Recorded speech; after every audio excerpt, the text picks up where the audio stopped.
second week of the IPL is over. Lot of action has happened. अब थोड़ा सा पता चल रहा है कौन सी टीम कहाँ पे स्टैंड करती है एंड काफ़ी परफॉर्मेंसेस भी अच्छे हुए हैं. तो let's discuss all that. So hi Vineet, how are you? Welcome back. Thank you, Sid. I'm good. How are you? I am also very good. And so let's start this episode of the Venables. तो विनीत, क्या हुआ है and कैसा रहा आपका पिछला पूरा हफ्ता क्रिकेट वाइज? बहुत अच्छा रहा. पिछले हफ्ते सेकंड से लेके 9th के बीच में 10 मैचेस हुए एंड बहुत अच्छी अच्छी परफॉर्मेंस देखने को मिली, बहुत अच्छे मैचेस देखने को मिले और काफी सारे रिकॉर्ड्स भी टूटे हैं, एक आध कंट्रोवर्सी भी हुई है. So it was a action packed event. Okay. हाँ. Would you say that second week was better than the first week? Yeah definitely. अगर हम लोग बैटिंग में भी देखें, बॉलिंग में भी देखें या ऑलराउंड परफॉर्मेंस में भी देखें तो एक फुल एंटरटेनिंग वीक था. आई मीन अगर तुम कोई भी एक मैच उठा के देखोगे तो ऐसा नहीं लगेगा कि कोई कहीं से कोई बोर हुआ है. तो I think so it was quite an entertaining week. Okay. And वो जो पहले ट्रेंड बन गया था कि जो टॉस जीतेगा पहले बॉलिंग करेंगे एंड फिर बाद में चेस करके जीत जाएंगे, वो कंटिन्यू हो रहा है. इंटरेस्टिंग. अगर टॉस में देखो तो पहले के 4 मैचेस जो भी टीम टॉस जीती है वो मैच हारी है. हाँ. और बाकी उल्टा हो गया. तो वहां पे थोड़ा सा ट्रेंड ब्रेक हुआ. बट वापस में अगर आखिरी के 6 मैचेस हम लोग देखें तो जो भी टीम टॉस जीती है पहले बॉलिंग करी है, फिर जाके बैटिंग करी है, चेस करी है एंड मैच जीती है. तो yes, it's kind of a semi trend reversal. बीच में पहले कुछ ट्रेंड चेंज हुआ, फिर उसके बाद बैक टू वही नॉर्मल लाइफ. तो बट मैंने एक मैच देखा था, मेरे को याद नहीं आ रहा है कौन सा था. I think it was CSK versus Lucknow probably, जो लास्ट संडे को हुआ था. वो आप कह रहे थे कि कोई केमिकल्स पंजाब. तो देखो, सब लोग ये चाहते हैं कि गेम फेयर हो एंड कोई भी ऐसा कुछ एडवांटेज ना हो कि जिसकी वजह से कोई भी एक टीम फेवरेबल हो जाए, कोई भी एक ऐसी चीज मैच में हो जाए जो मैच का आउटकम ही डिफाइन कर दे. तो उसकी वजह से एक जो मुंबई में एक मैच था सीएसके वर्सेस पंजाब में, तो उन्होंने कुछ केमिकल स्प्रे किए जिसकी वजह से ड्यू काफी हद तक सेटल डाउन हुई. सो या that favoured in that match, but nothing taken away from the fact कि उस दिन बॉलिंग भी अच्छी हुई पंजाब की एंड उन्होंने सीएसके को कम स्कोर पे ही कंटेन किया. So yes, it was a new thing which we have witnessed. Okay. So अभी टोटल कितने मैचेस हो गए ओवरऑल जब से आईपीएल स्टार्ट हुआ? ओवरऑल अभी तक 18 मैचेस हो गए. ओके. एज आई सेड अभी 10 मैचेस हुए हैं इस वीक में. सो एक एक करके डिस्कस करते हैं. ठीक है. So let's start that. तो शुरू करते हैं बेस्ट परफॉर्मेंसेस का. आपके हिसाब से क्या बेस्ट परफॉर्मेंसेस थे? तो let's start with the batting performances. Yes.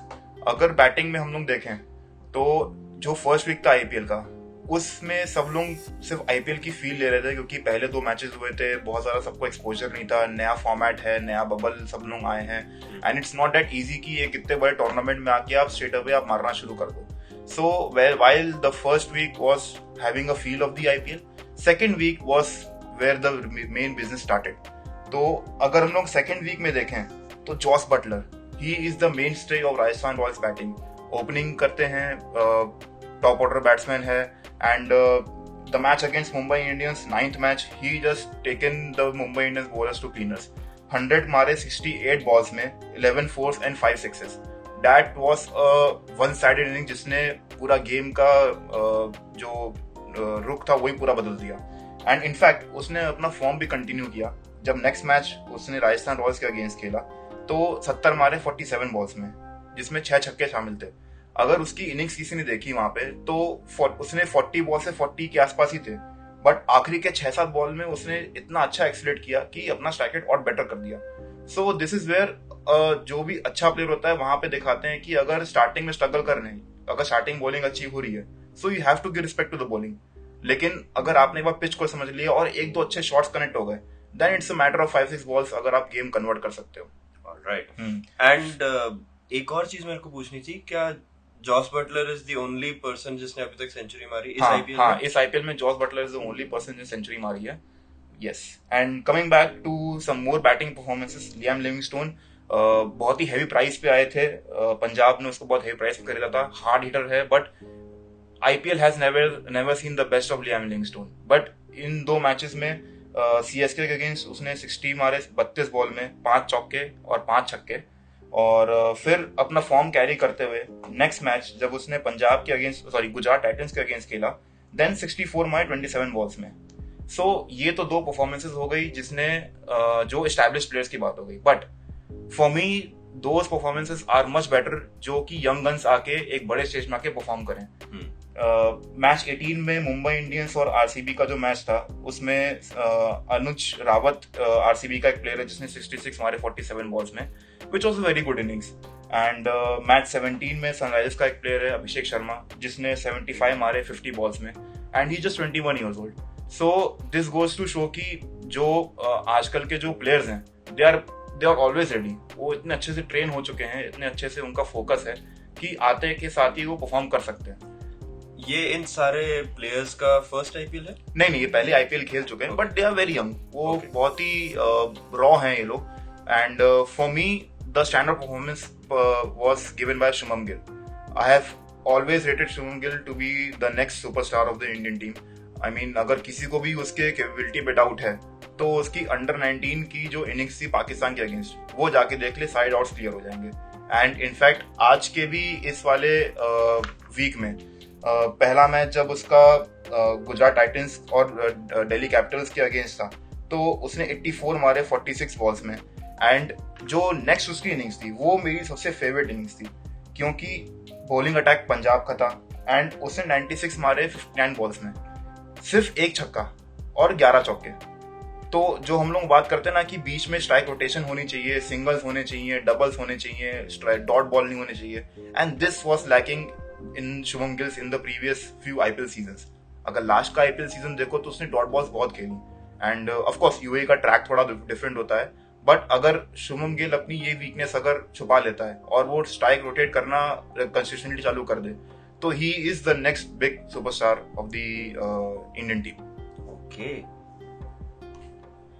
तो ये तो हो गई बैटिंग की बातें। बॉलर्स ने भी कुछ कमाल किया ही होगा। यस, अगर फर्स्ट वीक और सेकंड वीक में कंपैरिजन करें तो फर्स्ट वीक में हम लोगों ने इंडिविजुअल परफॉर्मेंसेस बहुत देखी कि कोई भी एक नया प्लेयर आके उसने बिल्कुल बॉलिंग में ही मैच पलट दिया। But the stand out thing in the second season was कि सारी टीम्स ने जो भी कभी भी अच्छी परफॉर्मेंस करी बॉलिंग में वो एक एज अ बॉलिंग यूनिट की तरह करी।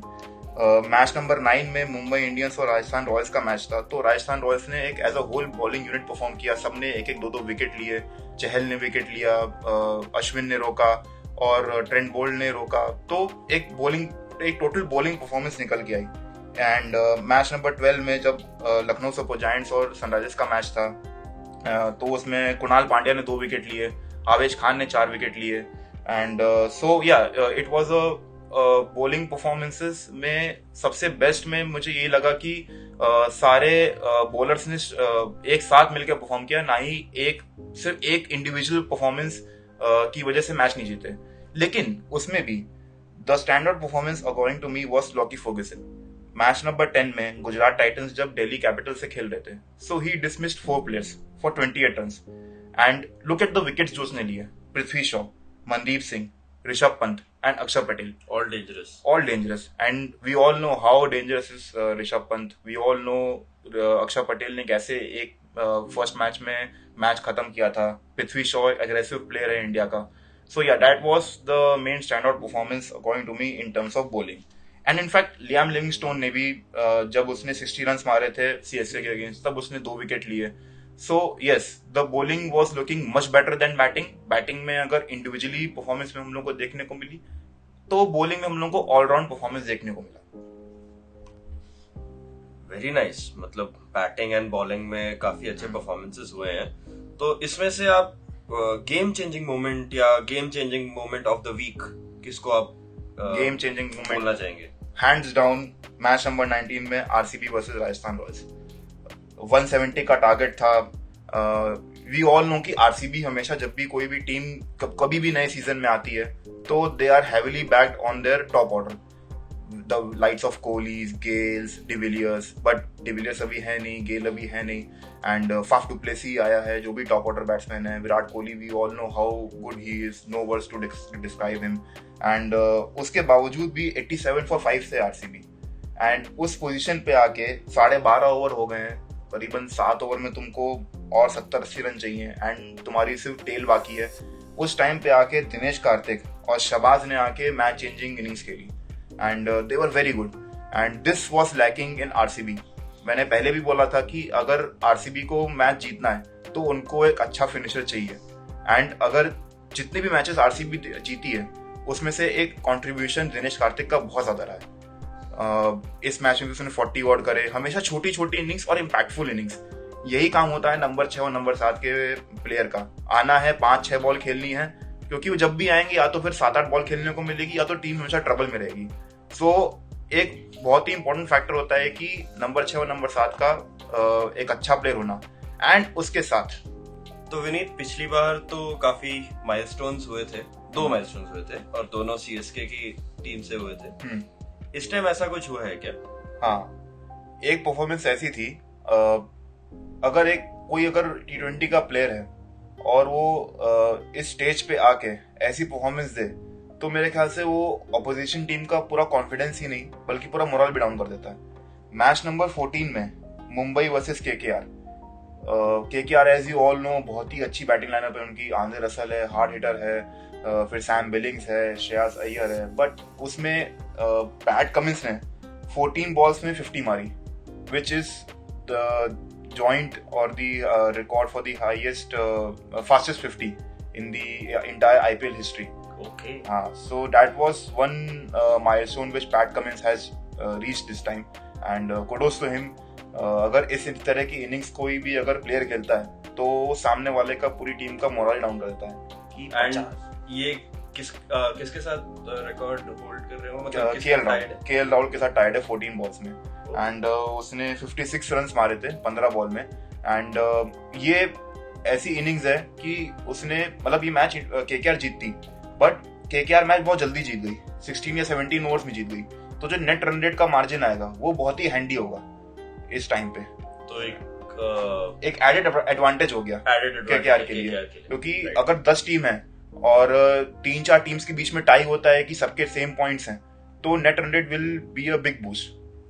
एंड उसी मैच में डैनियल सैम्स है, उसने 35 रन खाए एक ओवर में, which is third highest run considered in the history of IPL. So third highest कितना है? Highest is I thought highest 36 होगा। नहीं, 37 है 2011 में। ओके। एंड 2021 में भी हर्षल पटेल 37 रन उसको पड़े थे, रविंद्र जडेजा ने मारा था।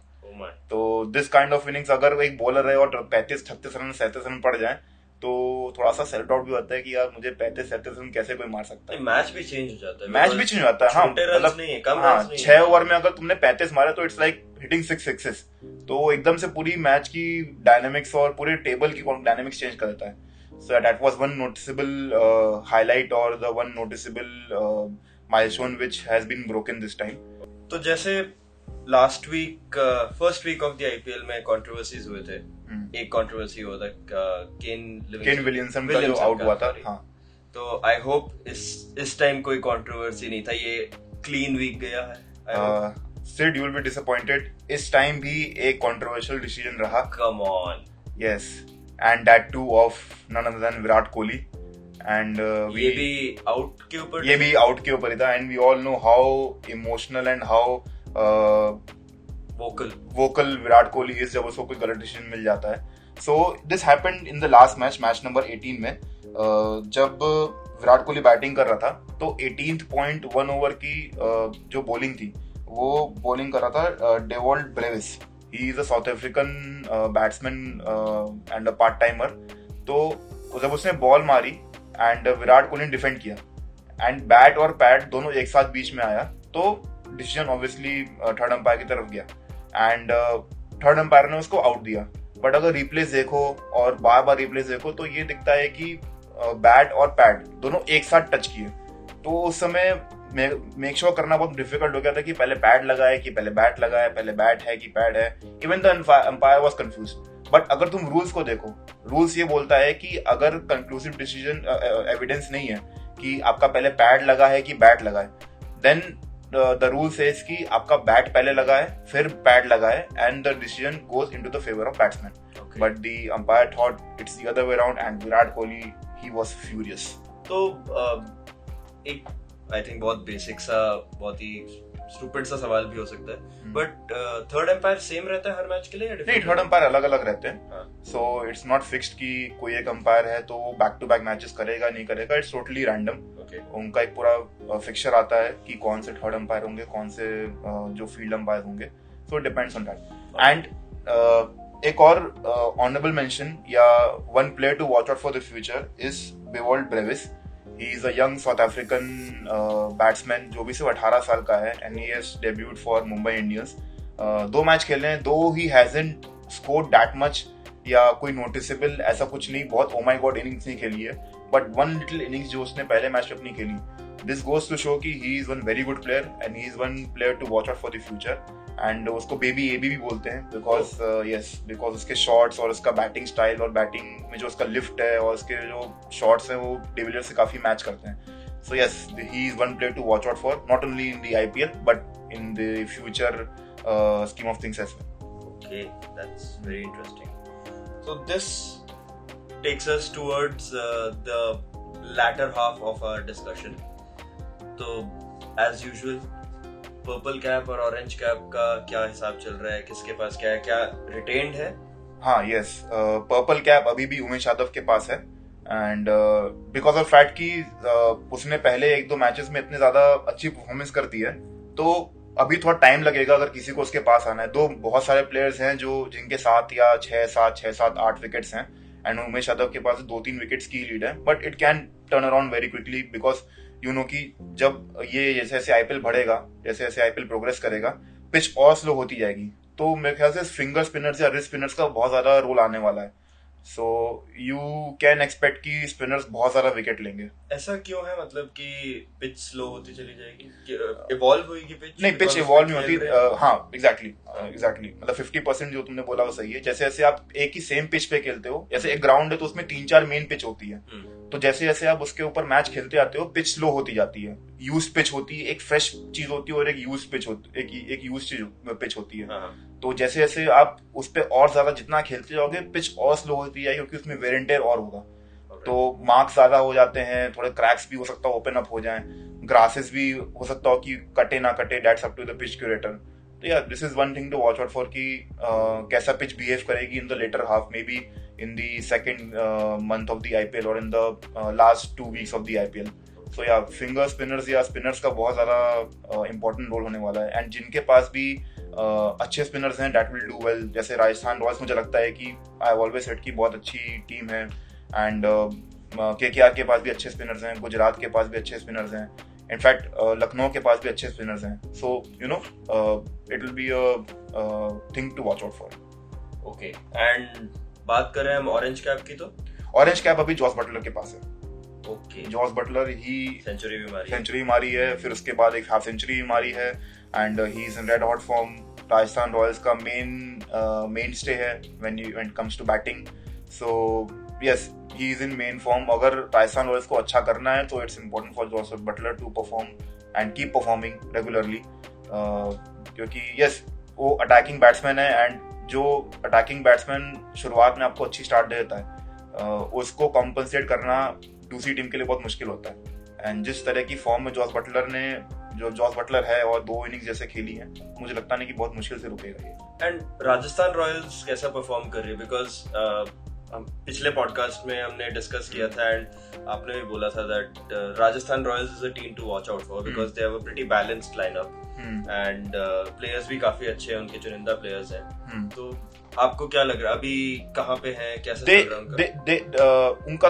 उनके एक आध मैच थोड़े से खराब हुए हैं, but still as I said it's a long tournament. Not because कि राजस्थान रॉयल्स ने अच्छा परफॉर्म नहीं किया है, दूसरी टीम से उन्होंने बेटर परफॉर्म किया. गुजरात की बात कर लो या लखनऊ सुपर जायंट्स की बात कर लो, तो उनका बॉलिंग परफॉर्मेंस या बैटिंग परफॉर्मेंस इतना बेटर है कि थोड़ा सा राजस्थान रॉयल्स को और अपना गेम स्टेप अप करना पड़ेगा. I think so Devdutt Padikkal और यशस्वी जायसवाल दोनों यंग प्लेयर हैं, इन दोनों को थोड़ा सा आके परफॉर्मेंस देनी पड़ेगी. थोड़ी बैटिंग में इनकी थोड़ी दिक्कतें मुझे लग रही हैं, अभी भी हैं, थोड़े बहुत वीकनेसेस हैं जहाँ पे उनको काम करना चाहिए. And bowling of course bowling बहुत अच्छी है इनकी. सो नॉट बिकॉज कि राजस्थान ने खराब परफॉर्मेंस किया है, दूसरी टीम्स में उन्होंने बेटर परफॉर्म किया है, So that's why they are a bit lower in the order. But yeah, they will bounce back. तो इसके साथ let's come to the end of our discussion. Points table की बात करते हैं. Yes. How are things looking up? 2 हफ्ते हो गए हैं, कुछ बदलाव हुआ है, कोई टीम ऊपर नीचे हुई है? Yes. So second week के बाद points table पे KKR they are still at the top with 4 matches being played और 3 जीते हैं, सिर्फ 1 हारे हैं. So they are pretty well placed at the top with 6 points. Gujarat Titans 3 match खेले, तीनों जीते. So they are the only team till now in the IPL जो अभी तक हारी नहीं है एक भी मैच. बाकी And सारे new team मैचेस भी है. एंड न्यू टीम भी है, बाकी सारे मैचेस हार गई है.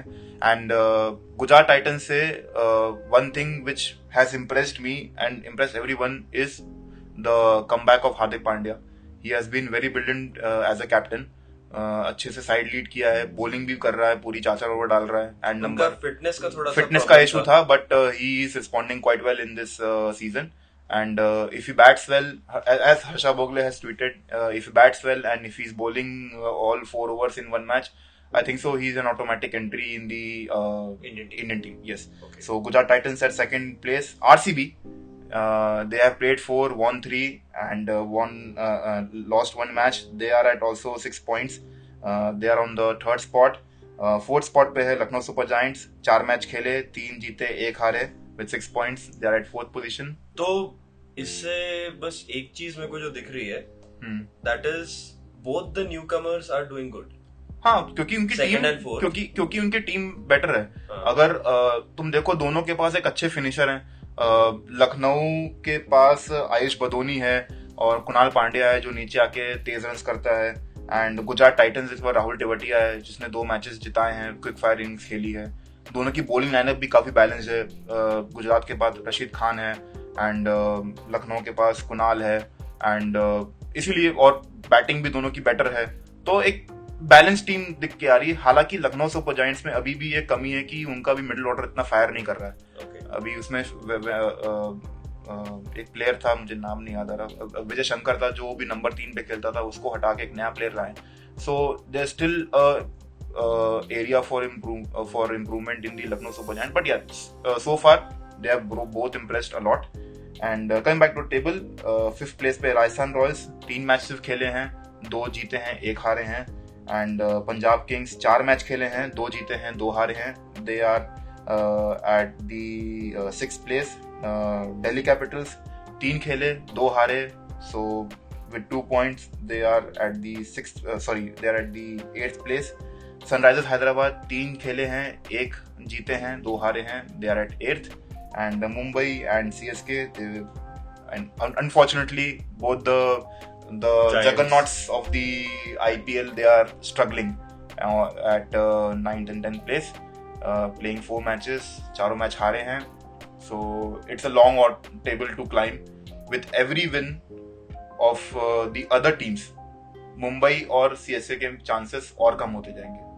मुंबई और CSK ये अब चाहेगी कि वो तो मैच जीते ही जीते, लेकिन जो टॉप की 2 टीमें हैं वो मैच जीती रहे. क्योंकि अगर वो शफलिंग होगी तो उनके लिए तो नेट रन रेट बात हो जाएगी और उनके लिए कमबैक करना बहुत मुश्किल हो जाएगा. बिकॉज अगर 14 मैच है और 4 मैच तुम हार चुके हो, तो बचे 10 मैचेस में तुमको कम से कम 15 पॉइंट या 14 पॉइंट तो मिनिमम चाहिए. सो they need to win at least 7 matches out of their remaining 10. So yeah, it's a tall ladder to climb. Chances बहुत कम लग रहे हैं क्योंकि टीम पूरी फिनिश भी नहीं लग रही है अभी. 2 मुंबई की टीम स्टिल बेटर है क्योंकि सूर्य कुमार की अभी वापसी हुई है. 2 मैचेस उसने खेले, दोनों बैक टू बैक 50 मारी है. And there is a very small rivalry which is coming up in the next few weeks, which is Surya Kumar versus Shreyas Iyer. Okay. Both are within the team. With Shreyas Iyer is in KKR का captain है and Surya Kumar, he is the backbone of the Mumbai Indians team, batting team. तो Indian team में अगर तुम देखो तो number 4 की position अभी वेकेंट है. there's no sure shot solution की सूर्य कुमार ही खेलेगा या श्रेयस अय्यर ही खेलेगा. श्रेयस अय्यर पहले जब आया था IPL से पहले तो अच्छे फॉर्म से आया था, बट अभी तक इतना कुछ परफॉर्मेंस उसका अच्छा रहा नहीं है. और सूर्य कुमार यादव वेस्ट इंडीज की सीरीज मिस किया था, वापस आया, 2 मैच खेले, दोनों में हाफ सेंचुरी हमारी. So this IPL will define who will get the first priority in the upcoming Indian matches to prove their valor. So yeah, it is an interesting small little rivalry coming up. Okay. That was very interesting. Second week के बारे में हमें काफी कुछ पता चला and I hope ये circus जो है हमारा IPL का वो कंटिन्यू चले. Of course. And और अच्छे मैचेस होते रहे and we'll keep bringing weekly reviews to all you guys. So if you do like this type of content, please do like, subscribe and do comment. And share it यार, लोगों के साथ share करो जिनको cricket पसंद है, जिनको नहीं पसंद है उनके साथ भी शेयर करो, प्रॉब्ली पसंद आने लग जाएगा. So that's all from me. Thank you guys for joining in. I am Sid and I'm Vineet and this was the Men and Verse. Bye guys.